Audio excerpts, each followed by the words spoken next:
Howie Roseman and Nick Sirianni talked for the first time since the end of the season. We'll tell you everything we think matters next on the PHLY Eagles podcast by Wolf and EJ Smith.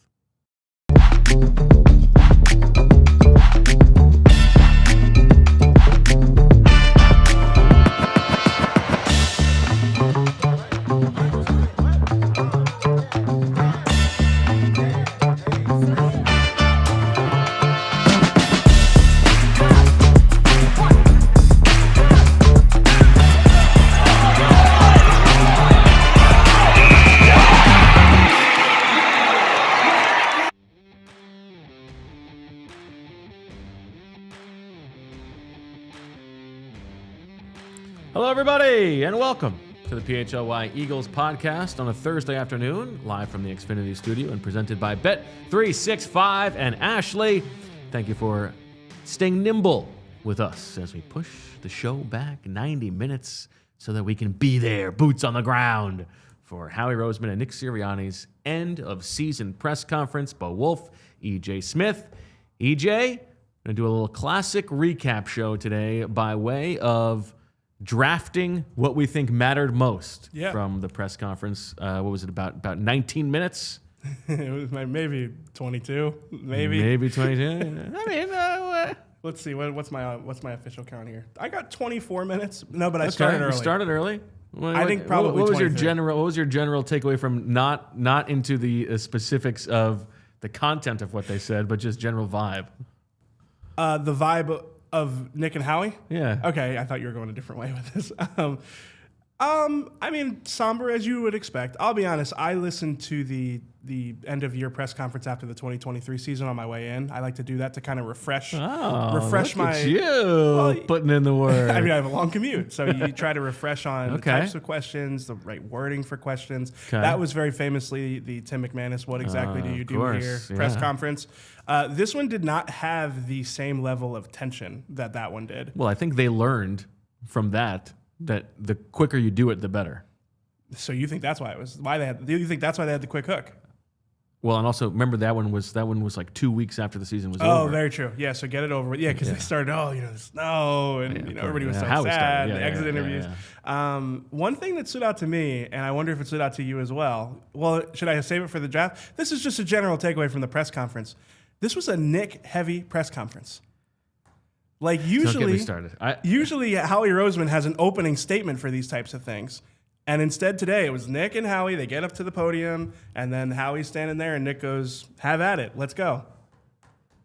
I'll start. I'll take the first draft pick. All right. I like that. My biggest takeaway from this, and this is very navel-gazy. If you want the Eagles content, skip ahead 3 minutes. My biggest takeaway, this was a bad job by us. Yeah. By the Philadelphia press corps. This was not our finest work. We had too many questions to Nick. We don't get to talk to Howie that often. Too many questions to Nick. Too many questions about the staff. Not enough big picture questions. Yes. Not enough follow-ups on important topics. Everybody's fighting to just hear their voice heard for questions that don't need to be asked. We as a collective need to own that we did not serve the Eagles fans writ large with today's press conference performance. I think we got to own that. I would agree. And, listen, I don't consider myself absolved from it. Consider yourself well. I felt good about the question that I asked. But you did ask a good question. But we did not get to everything we needed to get to today. But we will still read between the lines, and we got some good insight. Somebody might have gone, why am I going to watch the show if they didn't even get answers? We got a lot of good answers. Stay tuned for the possibility of nudity. That's why we always keep you around. I do wish that we had gotten some more insight on a few specific topics, and we'll be transparent about that as we go through the draft here. I'm not leaving myself off the hook. Yeah, I mean, I didn't ask any good questions. Yeah, that's always the thing. If you leave a press conference and you didn't ask something, and it's like, I don't know why that question. It's like, no, I should have spoken up. So, hand up. Bad job by us. We got to do better for you guys, but Bad still job a lot of insight. But yeah, you can't be peppering Nick. Nick talks 3 times a week during the season. Ask the questions to Howie. Yeah, I understand. My predecessor would say everyone does the job a different way. Everyone has a job to do, so I am respectful of that. I do wish that we had gotten more insight on a few things. The collective, we did not carry our weight. All right, go ahead. You get to have the real first pick. Okay. I'm gonna go not with something that is particularly newsy, but I think it's one of the more instructive things that we get every year from a year-end press conference, or sometimes it's at the combine. But Howie Roseman always comes to these settings with something that he wants to, not to get out, but something that he wants to say to set expectations for the offseason. I feel like he is always, your ears will perk up at some point during a year-end press conference, or again, sometimes it's the combine right before free agency, where Howie wants to set expectations for what's about to come. So to me, the thing that stood out the most was what he talked about when it comes to from a team building perspective. Lindsay, this is the it's the natural arc quote graphic. It was Howie talking about something that we've talked a lot about on the show, something we're familiar with. And it's a long quote. We're not going to read the whole thing. But he says, as you get better, you have a natural arc of the team. And when you look at our team, we drafted a lot of offensive players. We re-signed a lot of offensive players. We drafted a lot of defensive players who were young and on rookie contracts. There's a natural transition in what we do. I'm not making an excuse for anything, but there's a natural transition in that in terms of which side of the ball you're paying for guys who are coming up. The point is there are players that we can't lose within reason and that we want to keep around here. He goes on to explain that they're going to have to make sacrifices, and that's on him to make sure that the sacrifices that they make are filled in with really good players. He went on to talk about their draft record. He says 14 of the 15 guys they've drafted in the first 2 rounds since Nick Sirianni joined the team in 2021. First 2 days. First 2 days. I think he might have said first 2 rounds. He did. He said first and second day. Okay. He said 14 of those 15 players are long-term starters. And that, to me, is not a sustainable thing to expect to have happen. That's true. That's very true. He says we've got to keep hitting like that. I know that's hard, but we have to keep doing it. To me, that is Howie Roseman letting us know what's going to happen this offseason. I think in a few months' time, you and I are going to be sitting in this studio, and there's going to be consternation about the offensive retooling that is about to happen and how they're going to be worse at multiple positions there. And I think it is a necessary cost of doing business, and I think that's what Howie Roseman wanted us to know today. I think that's a good read, and we've talked about how they have to flip it on offense, and I actually think that's part of the reason why, and we will get to the offensive coordinator stuff. They think probably it is so important to get somebody here to run the offense who has experience and can really be trusted to make the most of what looks like step backs on paper at certain positions. Absolutely. You can't. I mean, Nick Sirianni's philosophy has been it's player driven. It has to be about the talent that you have on offense, and I think that we do need to see a departure from that. So I don't want to step on your potential pick here, but I do think that is another thing that is going. That's an interesting development going into this offensive coordinator search and into next season. How they might need to. I mean, and it's not a novel concept. Teams do it almost all across, like everywhere else in the NFL. Like, coaching staffs prioritize like overcoming the deficiencies that they may have on that side of the ball, or putting players in the best positions, right? That's what you hear coaches say all the time. The Eagles might need to compensate for lesser talent at some spots with the coaching, and I think that's going to be a priority for them. Do you know the one guy who the 14 out of 15 who the one is? Ooh, that's a good question. So it's since Nick got drafted. It's Sidney Brown. Man, tough for Sidney. I know. That is crazy though. Talk about a subtweet. Talk about like how he knows what he's doing, bringing out that number. Like, of course, that is the flex of all flexes, right there. As if every insider in the NFL that hasn't already had that tweeted to them at some point. Yeah, or texted to them rather. That's like me being like, I just made 14 of my last 15 3-pointers at the gym. That's hard to do, but I got to keep doing it. It's like, all right, the heat check right there. So you equate Howie Roseman doing his job with you shooting threes at the gym. I couldn't think. All right, so what would it be? It would be like I've written like 15 of my last stories have all been bangers. Just great, insightful, can't get it anywhere else. Just great stories. But then I had the one feature on Sidney Brown that, let's not talk about that one. That's true. So I guess that's probably the best. All right, I'll tell you what I thought was the most interesting moment of the press conference. Okay. I thought this was absolutely the most interesting moment. This was at the end of, I forget which question it was. Howie gave an answer, Nick gave an answer, and I'm going to play this for you because this to me was very telling. The best guy that fits the Philadelphia Eagles. And I would say this, like I just would say, with Coach, I got a lot of things that I'd like to say about Coach and the job that he's done here. I'm incredibly proud of him. But, he's shown that when we bring people in that he's open to doing whatever's best for this football team. And that's all he cares about is winning. And so anything that he's answering here obviously is dependent on who we bring in. But when he's brought in people, he's given them the flexibility to put their own spin on things. And obviously, I sit here and I feel incredibly grateful that I'm working with someone who, as a head coach, is elite at being a head coach. Elite at building connection with our team, elite about talking about fundamentals, game management, situational awareness. Bringing the team together, holding people accountable. And when you're looking for a head coach, those are really the job descriptions. And as you're building out a coaching staff, you're talking about being able to do that, being able to have elite play callers on both sides of the ball. And when you think about how hard it is to find those three things and that we have one, we're starting with a huge advantage. So I think that puts us in a great spot. All right. I'm so excited to hear what specifically is what your read is on this one. Nobody asked him about Nick. Nobody asked him about Nick. Yeah. He came ready to gas up Nick in a way that tells you he knows he needed defending.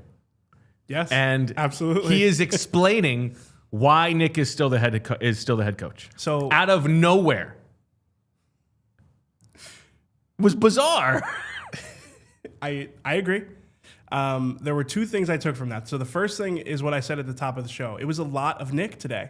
And I think, I think that's right. There's two ways. I think he had that ready to go, and nobody asked him anything. Yeah, he's like, I got to get this out. So there's at least two ways that you could read it. So I'm going back to the fact how he usually. By the way, I was at 1.4 speed. Sorry about that. How he usually gives the opening statement at the top. Yeah. Now maybe he doesn't do it because he knows that the offensive coordinator search is going to be a big part of it. But he gave one in 2023 or 2024 after the 2023 season. I wonder if it was Nick, we're going to make this Nick show today. We're going to make this about Nick today. But they have no control over who asks what. Yeah, but I think the fact that... it's not like Nick gave an opening statement. I'm not saying with the question, so that's how you took it. But I thought Nick also didn't give an opening statement, but I think it leaned more toward Nick, in part because Howie didn't have an agenda-setting thing to say at the top. So I think that there was an effort to prop up Nick as the voice today. That is not my read on it. Okay. But I also thought that Howie going out of his way to explain what Nick does, how much of an advantage it gives them, and how important it is. The other thing that I took from it was him talking about how he's been so open to allowing coordinators to do their jobs and how important that has been for the team. I think that is a signal for what they are looking for in offense. Well, that is also a message to prospective candidates. Yeah. To tell you that. But I read that completely differently. That this was, and it's the way that Nick is nodding along with it. It's like behind closed doors, they brought him down, okay. and then but out here he's bringing him up. Well, yeah. That's the way that I read that. I think that's a good reading of it. Just the nature of where he finds himself right now. Again, I listened to the 2024. Yeah, and I think this is Howie getting ahead of the McManus question. Yes, because when you listen back to it, it is a really, really tough half hour for Nick. It is just getting peppered with questions, and I'm not saying I think that at the end of that press conference, there probably was a moment where Nick exhales and they all just go that was tough, but we got through it, right? And I think you're right. I think he's trying to head that off at the pass. I think he's trying to make sure that Nick, I don't want to make this about Tim because I love Tim. But I think Tim, but the McManus Tim would probably also enjoy that we're making some light of this. Tim has that question in the chamber today. Right. Yeah, this is heading it off at the pass. Yeah. Yeah. I think that's a great read on it. I thought that was very interesting. Very interesting. All right. Let's take our first break. We'll come back with many more reactions from Howie Roseman and Nick Sirianni's initial press conference, Jalen Hurts, offensive coordinator candidates, A.J. Brown. How did it all shake out? Stay tuned. Elkin Chevrolet, run by three brothers. Real brothers, local guys, and big Eagles fans. So you know what that means. They are furious, just like you are. And how are you going to turn that mood around? Well, how about a new car? What's better than that? Because right now, at Elkin Chevrolet, they are lining up deals that are hard to beat. They've got a huge inventory of Chevy trucks and SUVs, everything people actually want to drive, and the prices, well, they're going to move fast. So if you have been thinking about it, now is the time. Whether it's getting to the game, getting to work, getting out of town, taking A.J. Brown to the airport, whatever it is you want to do, Elkin Chevrolet will help you make it happen. These are the guys that you go back to, not just a one-and-done kind of place, because they treat you right, no runaround, no games, just real people and real deals. Elkin Chevrolet, real brothers, real deals, and a whole lot of honking good service. Route 73 South in Marlton. Together, let's drive. We've got a big football weekend coming up, and if you guys are like me, you just took a couple of boxes of Omaha steaks out of your freezer. At my house, Omaha seems to always mark a special occasion. We broke a few boxes out for Christmas. We'll have some for our first Sunday family dinner in a while this weekend. They're really the perfect centerpiece to a special meal. And you guys can save big on unforgettable gifts with Omaha Steaks. Visit omahasteaks.com for 50% off site-wide and an extra 20% off select favorites during their cyber sale. And for an extra $35 off, you can use promo code EAGLES at checkout. That's omahasteaks.com, promo code EAGLES at checkout. Terms apply. See site for details. You can find the link in our description and pinned comment.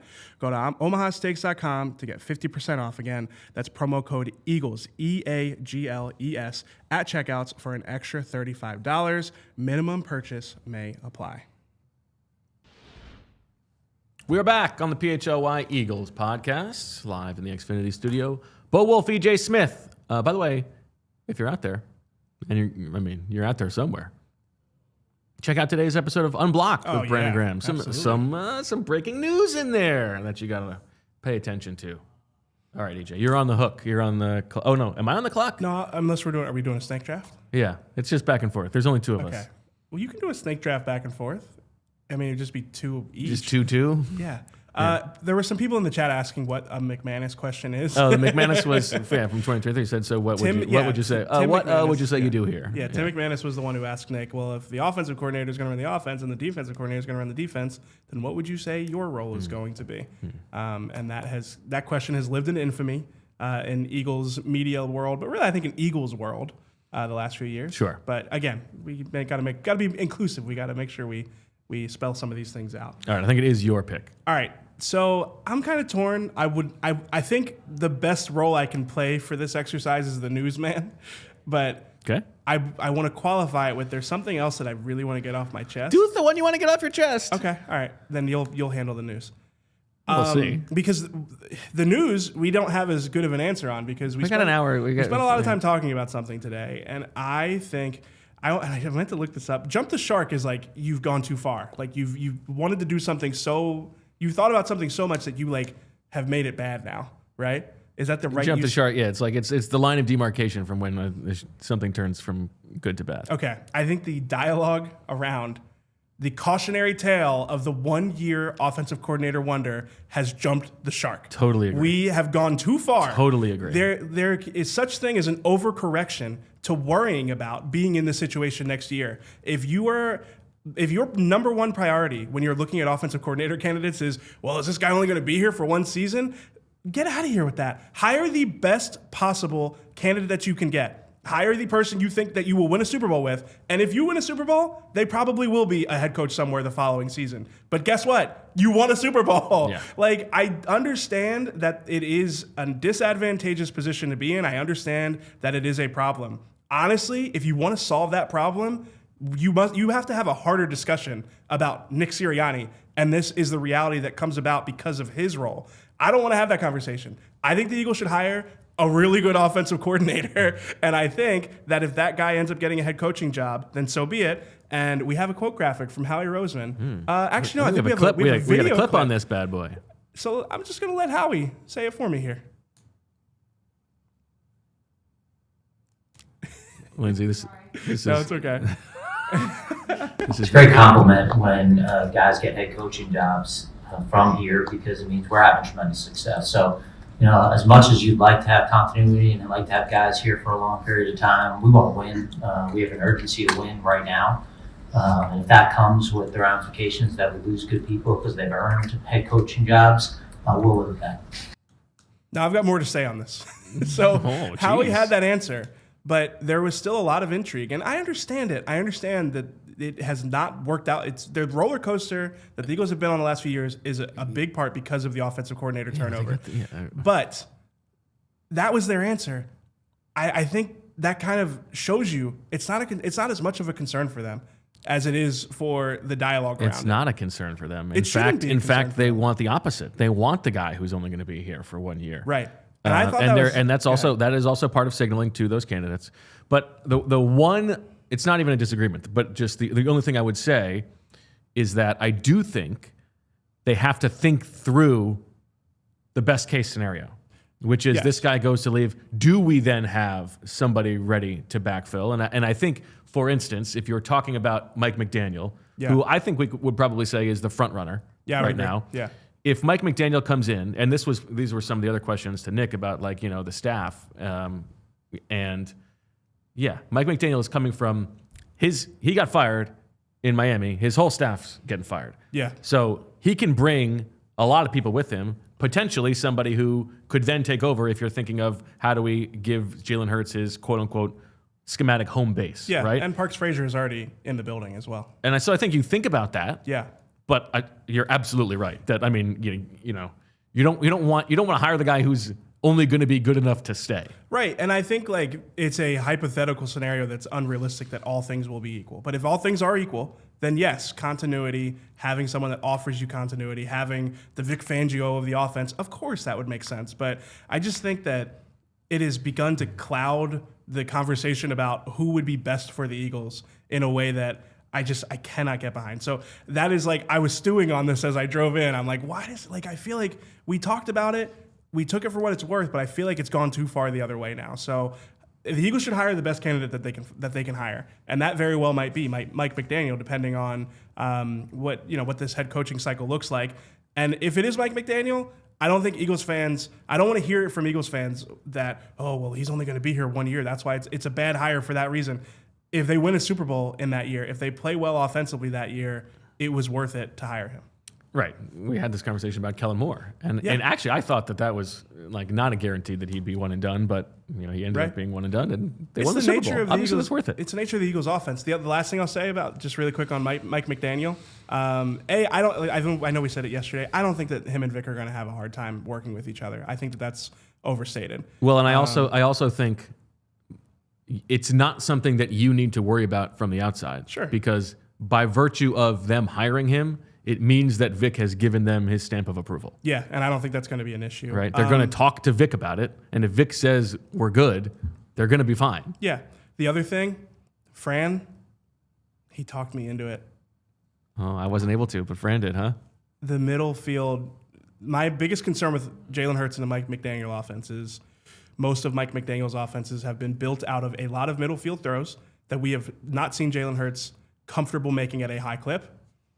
Fran pointed out, Jalen Hurts was thrown into the middle of the field a good amount when he played for Lincoln Riley. I think I am at least warmer on the idea that a Mike McDaniel system can get Jalen Hurts to throw into the middle of the field more often with conviction and confidence. And if that's the case, I mean, I already told you, it's great news for Cam Latu, potentially. It's great news for the Eagles' run game. So I'm in. Carson Steele. I think I'm just ever so slightly McDaniel over Kingsbury, but I do still think Kingsbury would be a great hire for them. I will again tell you why I would put McDaniel at the top. Is that it's great for content? What? McDaniel would be great for content. Good for content. Yeah. I think there is blow up potential for sure. I think he has the best chance to come here, evaluate what they have, and put together an offense based on the strengths and weaknesses of the players here, and specifically the quarterback. And probably you're building it out of the quarterback, Saquon, and Devontae. Yeah. And I think that Cliff comes in with, he does what he does, and he's going to... Cliffy 2? I'm just kidding. Cliffy none. Cliffy 0. Cliffy none, yeah. Cliffy Nunn is going to come in here and want everybody to do what he does. You can make the case that Dable and even Monken, though now he appears to be going to the Giants, would do a little bit of that. I think McDaniel gives you the best chance of this is the best offense in football next year. Best offensive football. I'm not saying that's likely. I'm saying if one of these guys is going to deliver the ceiling, I think he is the one who has the best chance to deliver the ceiling. I still think that the ceiling with Cliff is just as high. Get out of here with Cliff. No, I'm not getting out of here. You gotta lose. You know how many you're people, losing credibility with the audience. No, get out of here with that. You know how many people in the last 24 hours have reached out to me and been like, "You talked me into it." Like, you were very convincing. You made a convincing argument to accept Cliff as a possibility. No, I made a convincing argument. You got to get out of here with this nonsense. His best years have been just as good as better than Mike McDaniel's best years. I rest my case. He had one really good year. He had one okay year. He had multiple. What do you mean? It was a top 10 year. It was an okay. It was a top. It was 10th. It was 10. It was better than McDaniel's. Not McDaniel's best years, but it was better than most of McDaniel's seasons. So how do you square that? Most of them, not the best of them. They were neck and neck. And I would say that Cliff has had worse talent in a lot of those situations. I mean, that was the other thing that, as I reflected on it more, it's like, well, McDaniel had Tua thrown over the middle of the field. Well, here's the other thing I would say is that we're evaluating. Cliff had 2 years as an OC. McDaniel only had 1 year as a true OC. Yeah. I think part of the selling of McDaniel is imagine if he could put all take him away from having to worry about running a football team and let him silo his focus on just the X's and O's. I think there's extra upside there. I agree. Yep. I don't know. Could be wrong. All right. And I actually thought that Nick talked about that in a way, and when he was saying, there's lots of different ways, and he's looking for somebody who can figure out the right way to do it. Yeah, absolutely. All right, I guess I will use a spot here on just the only question that was asked to Howie Roseman about A.J. Brown, and a bad job by all of us following up. And he said the same thing he said when he was asked about it during the season. It's hard to find great players in the NFL, and A.J. is a great player. I think we have a quote graphic here for this as well. That's what we're going out and looking for when we go out in free agency in the draft, is trying to find great players who love football, and he's that guy, so that would be my answer. Now, he said the same thing after the trade deadline. Yeah, but you can play with this a little bit. What we're looking for is great players. So maybe we can use AJ to get another great player. I would agree with that reading. We did a bad. Nobody asked. Is your understanding that AJ wants to be here? Has AJ Brown requested a trade? That's a bad job. You're just like fanning the flame of my frustration that I'm like. And again, I want to be clear. Like, I'm not mad at anybody individually. I'm honestly mad at myself because, like, again, me too. I could have. I'm also mad at you. I could have shouted 4 times because listen, I would have lost at least 2 question face-offs. I'm bad at the face-off, but I could have willed my way into getting that question in there. So it's a bad job, I asked. Yeah, collectively, but hand up, it's on me. Because what I would say about Howie's answer on AJ, it's not no. It was not no. If we had asked him that question about Saquon, he would be like, "What the hell are you talking about?" Or Jalen. Well, yeah. Well, actually, that would be interesting. You probably should have also asked him, is Jalen Hurts, do you want Jalen Hurts to be your franchise quarterback? Yeah, and even if he makes you feel like an idiot for asking the question, I think it's a fair question to ask. Well, at least it's a good question to get him on the record for. So yeah, if you had asked him that question about, I mean, we could go down the list, but I do think the answer not being no leaves the door open for this to happen. I like if I'm writing an AJ Brown got traded news story in a couple of months, like the Howie Roseman quote, I'd put it in there and it wouldn't really disqualify, or it wouldn't be like, oh, he lied or anything like that. I think he said what is true. He's a great player. It's hard to find players like that. They're going to continue to look for players like that. The answer was not no. Okay. Time to take our second break here on the PHLY Eagles Show. Back with more unpacking Howie Roseman and Nick Sirianni's end-of-season press conference. The good folks at Bet365, well, they got 90 million users worldwide, and they live stream over 780,000 events each year. With early payout offers across the NBA and NHL, and the NFL, because if you're watching the games this weekend, you want to lay a little extra lettuce on it, you know that you've got a little bit of wiggle room because of the early payout offer. If your team goes up by 17 points, you get an instant payout on straight bets and parlay selections marked as winners. Just download the app and use code PHLY365 when you sign up. Here's the breaking news from Bet365. New customers now get $200 in bonus bets when you bet $5, win or lose. Sign up, use the code PHLY365, deposit $10 and place a bet for $5 to get $200 in bonus bets if your bet wins or loses. Bonus bets can be used on the spread, totals, player props, futures, and more, whatever the moment. It's never ordinary at Bet365. Must be 21 or older and physically located in Pennsylvania. If you or someone you know has a gambling problem and wants help, call 1-800-GAMBLER. If you are looking for a way to grow your savings, well, for a limited time, TrueMark Financial is offering a 5-month certificate at 4.1 APY with a minimum deposit of just $500. It's an easy way to put your money to work. So whether you are saving for an upcoming expense, strengthening your emergency fund, or simply putting extra cash to work, this certificate is a great option. Open your 5-month certificate today at TrueMark.com or by visiting any of their 24 convenient branch locations. You can open your certificate today at TrueMark.com or by visiting any of their 24 branch locations. Annual percentage yield accurate as of 1/9/26 and subject to change. Certificate requires a minimum deposit of $500. Federally insured by NCUA. Visit TrueMark.com for full details. That's TRUMARK.com. Visit TrueMark.com for full details. Back on the PHLY Eagles podcast, Bo Wulf, EJ Smith. EJ, some interesting Eagles coaching staff news. Yeah, so Michael Clay is interviewing for the Tampa Bay Buccaneers special teams coordinator position. I know there will be a lot of Eagles fans who are curious why he would be allowed to interview for that position. There's some reporting out there from Jeff McClain that Michael Clay's contract is up in a month, and that as a result, the Eagles are going to allow him to explore options elsewhere. Interesting. It is interesting. It's surprising. I mean, I don't think it bodes well for Michael Clay's prospects of being the Eagles special teams coordinator next season. I think most likely if they're letting him interview. Means that they're probably looking elsewhere. I can't say that I can't say from like a special teams performance perspective that I would not have guessed that they would have wanted to move on from him from a special teams performance perspective is what I would say. Me neither. But yeah, I don't know. I have long made sort of the contrarian case on Michael Clay when people have been frustrated that they don't give him a lot. Like he is given less to work with than almost every other special teams coach in the NFL. That's been slightly different this year, though. They've had a younger, more athletic team this year.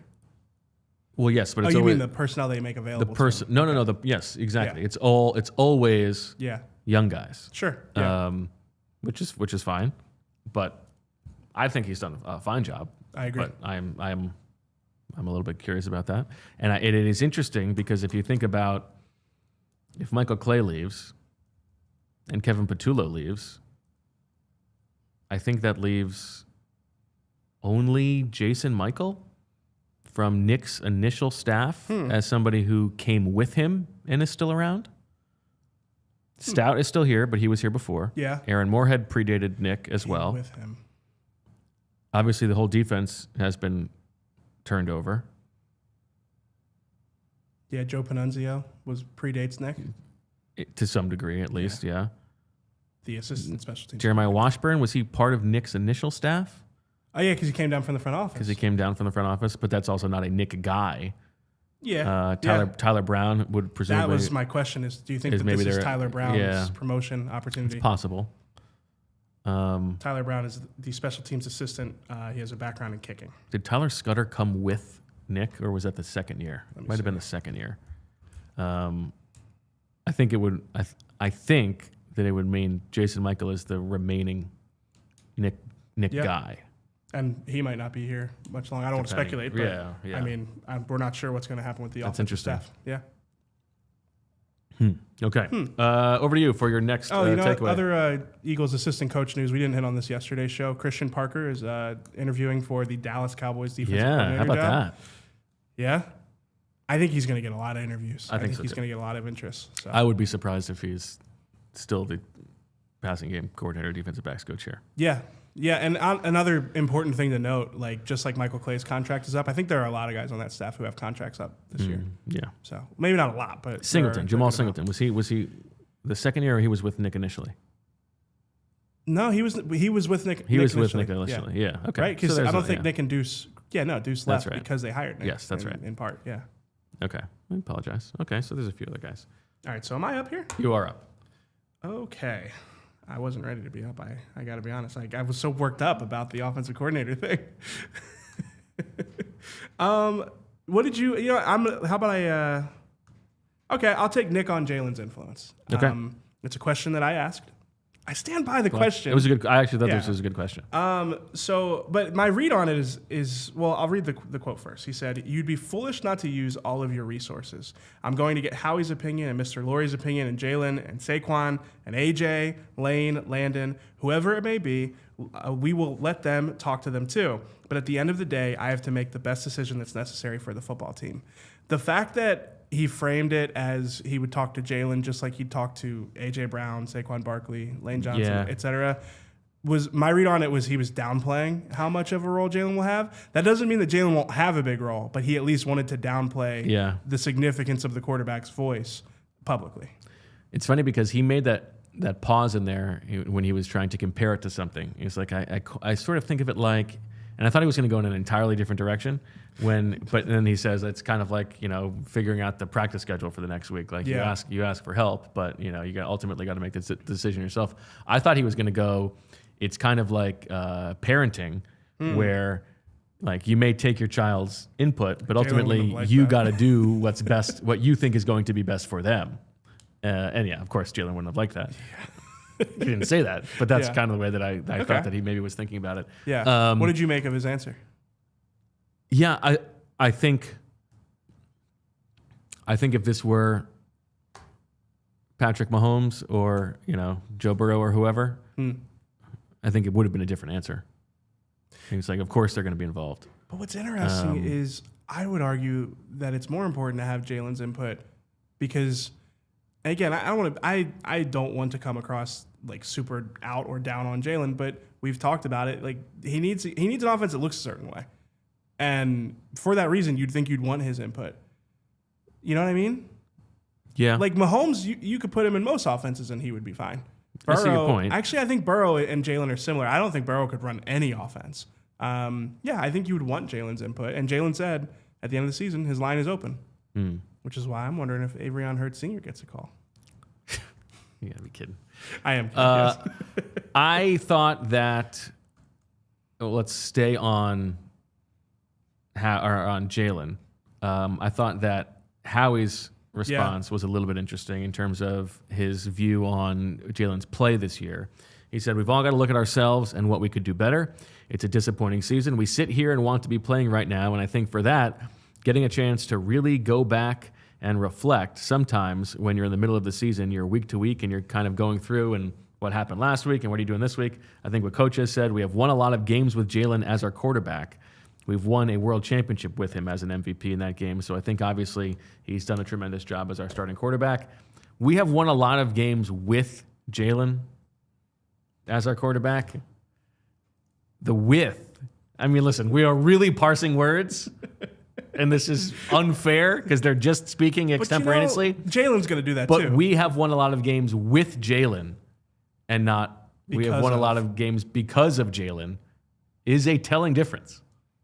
Yeah, I think that Jalen probably is one to parse words, so I think it's fair to do it. It goes to like the trucks and trailers conversation. Is he affecting winning or is he along for the ride of winning? And yeah, we've won a lot of games with this quarterback. He is good enough to win with. Yeah. But that doesn't mean that we think of him as the tip of the spear. Yeah. Yeah. I think that's the only way to read that. I don't think it's the only way. It's a little parsy, but I think that's what he's saying. I mean, he was also going out of his way to not really evaluate Jalen's season. Yes. He's saying he thinks he's a good quarterback because of what he's done over the arc of his time as a starter. Yeah, nothing about this season. As someone who sits in a lot of press conferences, I always find it interesting when you ask somebody a question about something or somebody that maybe is not performing well, and the first thing they say is like if Lindsay came up to me after the show and you were like in the bathroom or something. By the way, expert bathroom run by Lindsay just now, like 45 seconds max. I don't even think it was that long. Wizardry right there. Wizard. She said magic. So yeah, he's right. But if Lindsay comes over to me after the show and she goes, "Well, how do you think Bo is doing?" and I go, "Well, I always just look at myself and how I can make things better." Like that's never a good sign. That's true. That's usually an indication that you're not trying to say something bad about the person you were asked about, and instead trying to turn it around on yourself. Now, Nick is like the master of that. He does it with everything. Anything that is going wrong, it's always him. It's never, and Jalen does that too. You ask him about Kevin Patullo this season, he will say, I look inward first.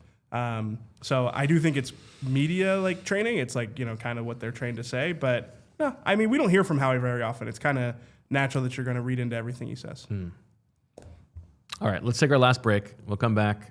We've got several more back and forths of thoughts on what we heard today. New year, new goals, I imagine, as you've all set your New Year's resolutions. Factor can help you out because with Factor, you get quality, functional ingredients, including lean proteins, colorful veggies, whole food ingredients, and healthy fats. No refined sugars, no artificial sweeteners, no refined seed oils. Meals that fit your goals and schedule. We're talking healthier eating, calorie management, more protein. And, by the way, it also tastes good. 100 rotating weekly meals. Options including high-protein, calorie-smart Mediterranean diet, GLP-1 support, and ready-to-eat salads. Always fresh, never frozen, ready in about 2 minutes. This is the key to get you on track. So head to factormeals.com/PHLY50 off and use code PHLY50 off to get 50% off your Factor box plus free breakfast for 1 year. Offer only valid for new Factor customers with code and qualifying order renewing a new subscription business. Make healthier eating easy with Factor. Hey, you. Yeah, you. You need a little testosterone boost? I think you do. The new year's starting. This is a good way for you to get fit the natural way with Mars Men. A potent and natural testosterone stack that optimizes your body's ability to forge usable testosterone. That's why it's better than TRT. Mars Men gives you the same benefits of optimized testosterone, energy, strength, focus, without shutting your body down. No synthetics, no needles, no dependency. It's like hitting the reset button on your hormone factory instead of shutting it down. Real natural ingredients like Tongkat Ali, zinc, boron, and more that support healthy T levels, stamina, and recovery. So here's the deal. For a limited time, our listeners get 50% off for life, plus free shipping and 3 free gifts at mengotomars.com. It's a perfect way to kick off the new year strong. That's mengotomars.com for 50% off and 3 free gifts when you check out. After you purchase, they will ask you where you heard about them. Please support our show and tell them PHLY sent you. Back on the PHLY Eagles podcast, Bo Wulf, EJ Smith, Lindsay behind the camera. You'll never know what she looks like. You'll never know. I mean, they know what Julia looks like. Well, I mean, if Lindsay wants to show herself, that's fine. Yeah, but yeah. I'm just saying. Okay, let's continue talking. People know what my wife looks like. I didn't. I guess in the Discord, some of the people are like sickos that have been to events that my wife has been at. But I didn't know Julia was out there like that. Like people, that sounded bad, but I didn't. I mean, hey, I stand on it. I didn't know that people were aware. Yeah, thought she was hiding in the shadows. Sorry. All right, you're up. All right, I actually am mildly prepared. That's always a good tell. Honestly, I'm going to stick with news. This isn't a quote, but Howie Roseman had a non-committal answer when asked about Lane Johnson retiring. I do think that is noteworthy. He said that he's going to keep those conversations private, wouldn't get into it. But it is a big question, especially as we talk about the team building aspect for this offseason. I think they probably have to prioritize a tackle. So that one stood out to me. I'll buy you some time because now it seems like you need some time to go through your notes. No, I think, listen, the thing that you talked about in the beginning about turning over the roster, there's a lot of work to do on the offense this season. And even if Lane returns, you need to, proceed as if he's not. Yeah, I would agree with that. I think that they're going to have to make, and we'll talk about this in the lead up to the draft. My first instinct is that they will have to make a Landon Dickerson type draft pick. Because when they drafted Landon, it was not clear where he was going to play. There was some speculation, can he play center? Is this the Kelsey heir apparent? Can he, play over at right guard? Can he play left guard? Honestly, when they drafted Landon, he had no clear path to starting. And then Brandon Brooks missed the entire season, almost the entire season that year.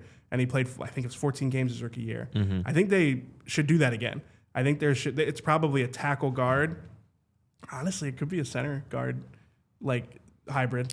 An interior lineman. Interesting decision to make on Cam Jurgens. They really do. It's I think the third day of the league year his contract gets guaranteed. My expectation is they will do that. But if you wanted to make a case for getting a little bit wild, they could just move on. Yeah, I mean, it wouldn't be crazy given the season that he had, even though he was a Pro Bowler. It would be hard. It would still be surprising, but it also wouldn't be crazy. Yeah. I mean, without having a ready-made solution, it would be difficult. To your point, do you go into next season rock solid, confident that Cam Jurgens is going to be your starting center and you're going to be able to play good football for 17 straight games? I think you probably need to have a lever to pull at one of the interior line spots. Mm. It's crazy to say that, but I mean, it's not crazy. We just watched the Eagles run game struggle all season because these guys weren't healthy. And Landon Dickerson said it himself. He's not sure if he's going to be the same player. He's not sure if he's going to be able to get back to what 100% represented for him before this season. Yeah. And I already think that I say it that way because I already think that 100% for Landon Dickerson was already not actually 100% even before this season. So no, I think they're going to have to use a premium draft pick to get a lineman in and say he'll probably start 12 plus games for us somewhere, given the state of things on the interior line. What do you think Howie's biggest regret about this season is? Well, that was going to be one thing I drafted. So, okay. Howie his response to not good enough? Yeah. So Howie on. Okay. Well, I'll read it. Okay. You read it. Go ahead. If you've got it. If you already got it. It's your draft. But this is my draft pick. Okay. Yeah. He said on the offseason he had last year, not good enough. If it doesn't end with confetti falling on our head, I don't feel like it's good enough. I know that we're not going to win the Super Bowl every year. I know that from a broad perspective, but I believe we can. I go into every offseason thinking we're going to do whatever it takes to win a Super Bowl. And when we fall short, I look at myself, I look at the things I could have done differently, and I look to improve. That's where I'm at right now. So it is a good question what Howie would point to, because I don't think it's fair to evaluate him for the fact that the offensive line struggled so much with health. I disagree. You think that that's on him? I don't think the health is on him. I think he didn't do enough to prepare the backups. I mean, he had to trade for Fred Johnson as an emergency because the backup plan he put together was not good enough. Yeah, and when you look again, at the draft, this goes to the draft. Yeah. They wanted to draft an offensive lineman in the third round. I think they are. You know what? You're right. They are. Yeah, I'm sorry. It's okay. I think they are excited about Drew Kendall.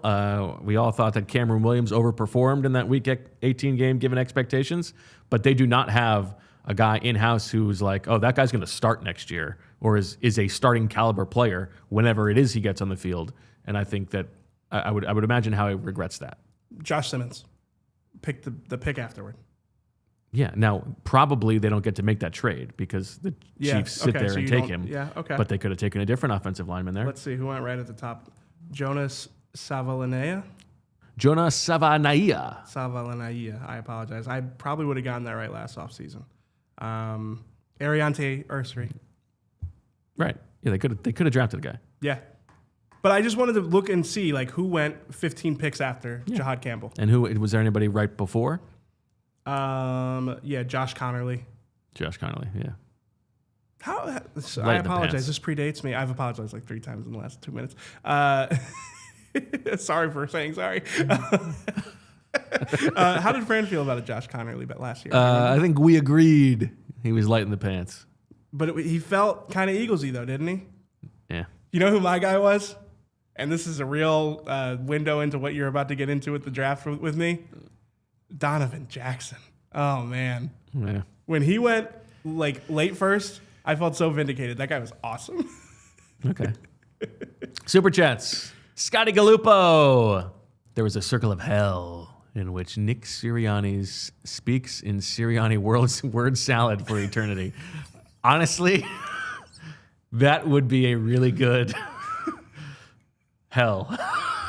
is just one question, and you're up next, and the question just never ends. The answer just never ends. He has a very special talent for not finishing an answer. Yeah. Yeah. As like someone who has to time it. If you could just from the audience throw a period up there, just you throw it up there and that finishes his sentence. That would be so helpful. Yeah. I appreciate that he's trying to be insightful. So I don't want to. Of course. I don't want to be too critical, but it's hard when you're trying to time it. Like it's also very effective. It means that he doesn't answer takes fewer questions. Now, see, Jim Schwartz used to do this. Yes, I don't think it is the same thing. I think it started off not being the same. I wonder if at some point he realized, like, well, if I talk for 4 minutes here, yeah. I think, but I agree. I think it came from a good place. I think it came from a good-natured place. But if you're trying to like get a question in, like again, I'm so bad at face-offs. I lose them, and then really my strength has become that I'm comfortable to just lose it 4 times in a row, and then I get the pity question. And everybody's just like, "You've been trying for like 10 minutes." That's a strategy. Yeah. But yeah, because like I'm like ready. I'm like, okay, he's about to finish talking, and so like then he'll say like he'll finish a thought. And then it'll be like a very momentary pause, and then it's again. Well, he says like again. He's got that like upstate New York accent or Western New York accent. Yeah, it's just hard. It's tough sometimes. Corey chat, super chat from Corey Cito says, if the mentality is having an offensive coordinator factory that creates head coaches, then how did Patullo get the job in the first place? I mean, it's the same as the Brian Johnson thing. When you make it that far, the options are fewer and further between, and that's what they had. Yeah, but I do think it speaks to you're always going to have some unknown if you're hiring people without play calling experience, and if you're succession planning and having people come through the ranks of your staff, you're going to have that, and it's really not worked out for the Eagles. Musa.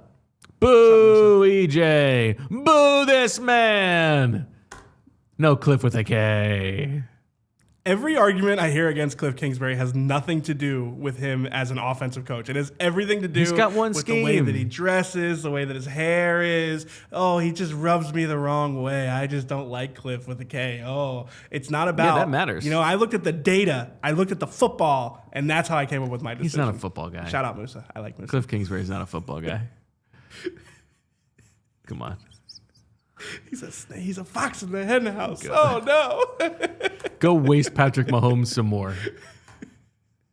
That is probably his most damning coaching job right there. Robert Myers. Bo does not look like Arthur Smith. Oh, my God. Did you Arthur Smith looks like a confused thumb with a mustache. Thank you, Robert. I'm not going to say anything mean. Let me be clear to the audience. The reason that I have fun with the Arthur Smith thing is not because I'm a bully. Do you watch the show? You are a bully. Do you watch the show, people? I feel bullied. This is one of the only things that I can do to Bo, what Bo does to everybody else who sits up here. Come on. What are we doing? It's mean. Get out of here. It's mean-spirited. It's rude. You're going to dish it. You got to take it. I have never, ever attacked anybody else's looks. Yes, you have. You said I look like Maybe if you're a mental midget, I will attack your stupidity. But better. looks, that's better. That is a bridge too far. Plus, it's not accurate. I don't look anything like him. Truly. I love how upset it makes you. Pick a white guy, any white guy. That's fine. It's not him. Dinkelberg. Probably a white guy. A lot of work to do on the offense between A.J. Brown, Dallas Goedert, finding a backup guard to eventually replace Steen and serve as a backup to Dickerson with his health concerns, Juergen's health, and also Lane's. Absolutely right. There's a lot of work to do on offense. Yeah. Totally agree. Mini DJ 204. First time, long time. We love a first chat, super chat. Give it up. Give it up. EJ has not convinced me about Cliff Kingsbury at all. I don't like his scheme. He's the offensive version of Gannon. Oh, yeah. Offensive version of Gannon. I like that. What would the parallel be between Jonathan Gannon and Cliff Kingsbury other than people don't like how they seem in media, like in the media setting? Never put together a game plan when it mattered. Okay. Has Mike McDaniel? Sure. That was a convincing lie. Oh, yeah, of course. One-trick ponies. Brian Daboll? One-trick ponies. No ability to adjust. What do you mean? He's done it in 2 different places. It's the same stuff. No, it's not. Whatever. Bad faith arguments. I mean, it's fine. If you're not sold on It's a great comment. Cliffy Nunn, that's fine. Like I said, I heard from some people in the last 24 hours. That's a good point. Yeah, was Jeffrey one of them? I can't reveal my sources. All right, we got one more video clip to play before we get out of here. This is Nick on the evolution of something. I think it's important that we continue to evolve as an offense and that we, go out and do what's best for this football team. And again, everything that I do and every decision I have to make, I have to do that with what's in mind, just like Howie does, just like Mr. Lurie does, with the intent of being the best thing for the football team at this particular point. I love Kevin and everything that he's provided to this coaching staff for his 5 years here. Big reason why we've won a lot of football games. But at this particular point, it just felt like that. Well, that's what I needed to do to be the best thing for the football team. There you go. What an evolution. Anything else you got on your notepad before we get out of here? Hard out today. Gotta get them I think kids. we got to most of it. So we got to get them kids. Nick did mention that it's way too early to say whether or not he's going to be as involved. Yeah, we should talk about this answer. Yeah. With the offensive coordinator, with the new offensive coordinator hire. I know that I want to be the head football coach, and I think that's what the team needs. And I think it's best for the football team when I'm the head football coach. I think being able to give my expertise on tackling, taking care of the football, taking away the football, anything, you have to be so intertwined as a leader of the organization, all of that stuff, basically backing up the Howie, gassing up of him. I think, of course, he's always going to be involved to some degree in the offense, but I think it is an admission that he is open or has to be open to somebody coming in and really being the head honcho on offense. Yeah, and honestly, if Nick were sitting at this table with us, I would say that is probably an important part, speaking of evolution, of an offensive, of a long-term head coach. Like, true, being around a different scheme, seeing how a different scheme operates. Like, it's funny because we look at all of these offensive coordinator candidates and we evaluate them off of who they have worked with and what types of systems they've implemented in the past.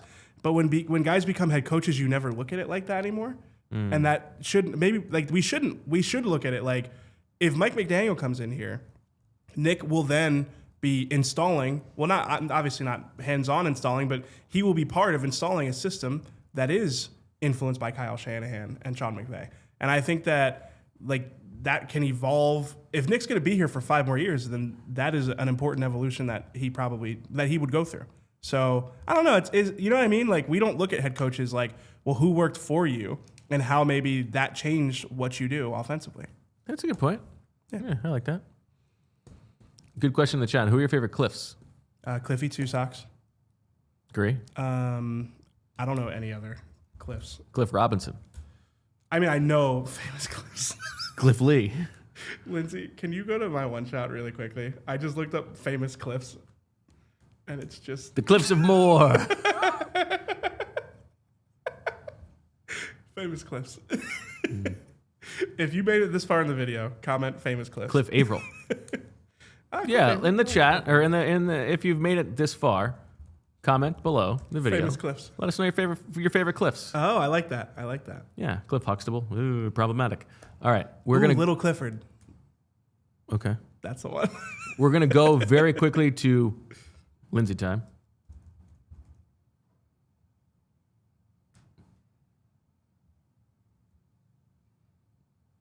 And sign off. Cliff Floyd. Love a Cliff Floyd. Oh, yeah. Okay. Good stuff today. Anything else that was from the cutting room floor, we will address tomorrow. The professor will join us on tomorrow's show. Some very important business to attend to with him. And that's all we got. We will talk to you tomorrow at 2 o'clock. Please join us then. And as always, we love you. We all silly like the mayor.